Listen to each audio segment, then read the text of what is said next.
Want to break into commercial real estate investing but not sure where you fit in the industry?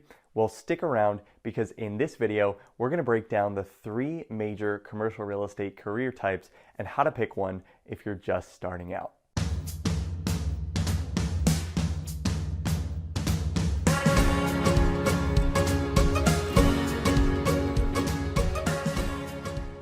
For first dibs on all new real estate financial modeling and career training videos, make sure to subscribe to this channel and hit that notification bell to be notified every time we release a new video.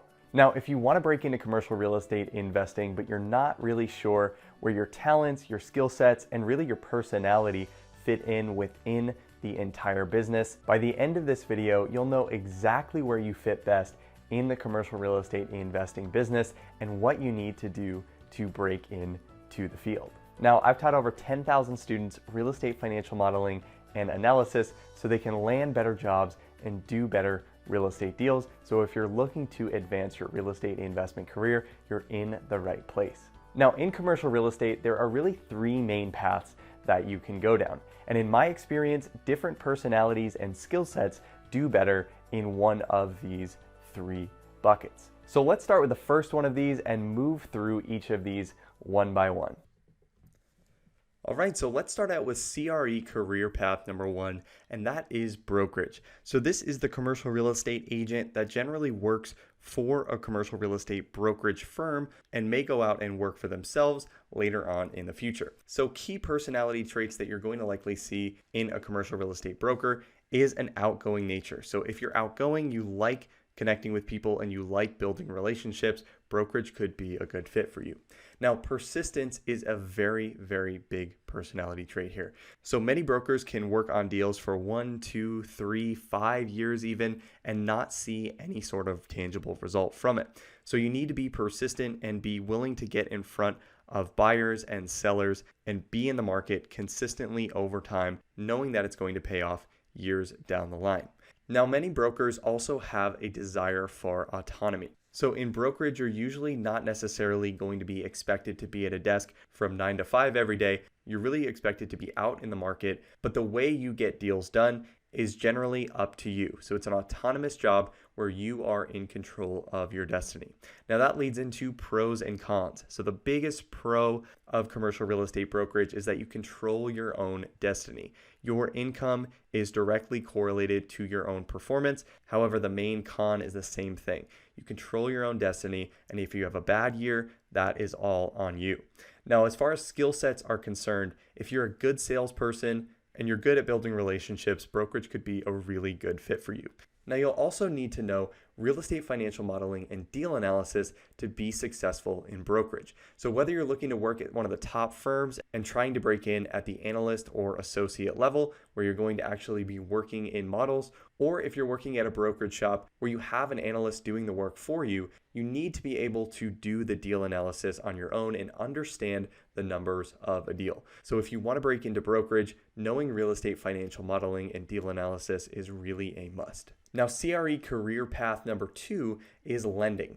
So in lenders, you'll often see personality traits like being a rational decision maker. So as a lender, you are a fiduciary to your company or wherever your capital is coming from. And you need to have a reasonable belief that you are going to get paid back by that buyer on time every single month in full. Now, lenders are also very relationship focused. So they're constantly building relationships with principals, borrowers, and mortgage brokers in order to win business for their company.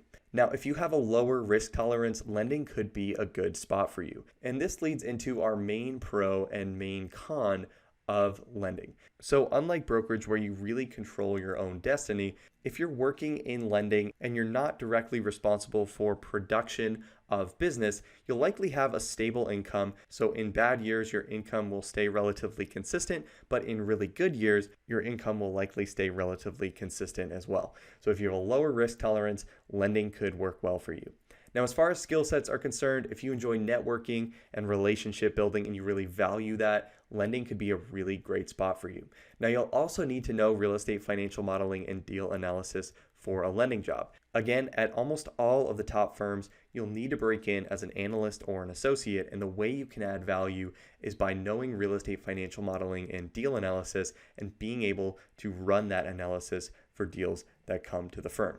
Now, finally, last but not least, CRE career path number 3, and oftentimes the most popular, is the principal or investor side of the business. So these are the investors, the syndicators, and the larger funds that are going out and buying multifamily apartment buildings, retail shopping centers, office buildings, and industrial warehouses. So as far as personality traits are concerned, you're probably cut out to work on the principal side if you are persistent. So you need to be able to work on deals and chase deals for many months and sometimes many years. Similar to brokerage, you need to have the long game in mind. Now, number 2, on the principal side, you need to be relationship focused. So you need to build relationships with lenders, brokers, and capital sources as well that are going to be able to fund your deals when you find them.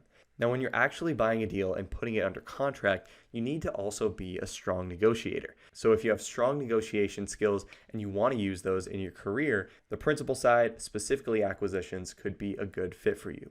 Now, as far as the major pros and cons, a big pro is that you have income stability and you often have upside. So you're likely going to have some sort of base salary, but then you'll likely have commissions and a relatively large bonus on top of that, depending on the firm that you work in, and obviously much more if you're working on your own. Now, the biggest con is your upside ceiling in some scenarios, specifically when you are working for a larger company. So if you're working for yourself, you won't have that upside ceiling, but if you're working for a bigger company, whereas in brokerage, there's really no income ceiling, in acquisitions, there's oftentimes some income ceiling that won't take you to the income level of the top brokers in the industry. Now, as far as skill sets are concerned, if you're able to inspect real estate from a physical perspective, so you're able to understand the capital needs of a project after touring the property, that will be a huge value add to a principal firm. Now, speaking of value add, capital raising is also extremely valuable to a principal firm. So if you're able to raise capital from investors and you have relationships with high net worth individuals or institutional capital partners, that will be a huge benefit for you. And then finally, last but not least, and probably most importantly, to break into this side of the business, you need to know real estate financial modeling and deal analysis. Again, it's critical. It's the way that you're going to break into the industry, either as an analyst or an associate. And you need to know these fundamental skill sets first, because as you move on and move up on the principal side of the business, you're going to be using these deal analysis and financial modeling concepts throughout your entire career. So having a solid foundation and skill set is going to help you later on in your career, but it's really going to be necessary in order to break in the first place. All right, so now you know the 3 main career paths in commercial real estate investing and where you likely fit in to the business. Now you'll notice that a key skill set in order to break into any of these 3 parts of the commercial real estate investment business is real estate financial modeling and analysis. Well, to help with that, what I've done is put together a free 3-part real estate financial modeling crash course, and you can grab that for free in the link in the description below. So if you're looking to take your real estate financial modeling skill set to the next level and you want to land a job in commercial real estate investing, I'd love to have you join us for the course. Now, if you like this video, please let me know I'm on the right track by hitting that like button, subscribing to the channel, and sharing it with anyone who might find this information helpful. Now, if you have any questions, make sure to leave those in the comments below, and I hope to see you in the next video.